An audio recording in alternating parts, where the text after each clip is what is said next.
Welcome and thank you for joining me. I'm Gerry Oginski, a New York medical malpractice and personal injury trial lawyer practicing law here in the state of New York.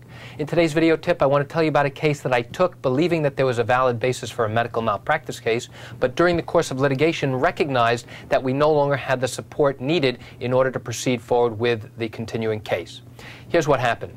A woman who was about 70 years old had undergone surgery for a hip replacement, and after she had the hip replacement, her hip became infected.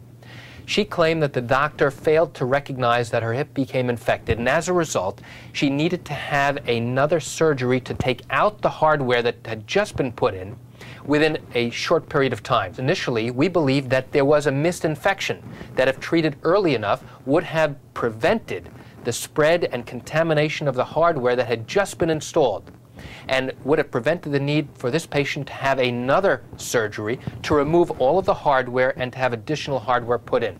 In New York, an attorney must have the records reviewed and confirm that there is evidence of wrongdoing, that the wrongdoing caused harm, and that the harm is significant and permanent. If all of those three elements are not present, then there's no way to bring a case in the state of New York. During the course of obtaining testimony from the doctors who treated this patient, did we learn new information that we never had at the beginning of this case. Once I obtained this additional information, I submitted it to my orthopedic expert for further evaluation. The response I got from my expert was, if we had known this information at the beginning of the case, he never would have confirmed that we had a basis to proceed forward. So now we had completed half of the litigation process, and now we were stuck because now I no longer had the ability to continue forward with the case because I now knew that I could not support the case with a medical expert. I had to tell the client that I could no longer proceed forward with her case, which is an attorney's ethical obligation to let them know, and an attorney has an obligation, when you know that your case cannot be supported, to stop the litigation process right then and there.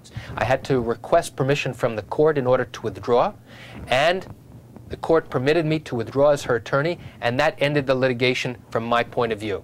And why do I tell you all this? Because it's important for you to know that when you go to an attorney to evaluate your case, you may not have all of the information necessary in order for your attorney and for your experts to confirm that you have a solid basis and grounds to proceed forward with a case. And if new information turns up during the course of litigation, your attorney is obligated to get an opinion from your expert to make sure that you still have an ongoing basis to proceed forward with your case. And that's it for today's video tip. I want to thank you for joining me. I'm Gerry Oginski. Have a great day.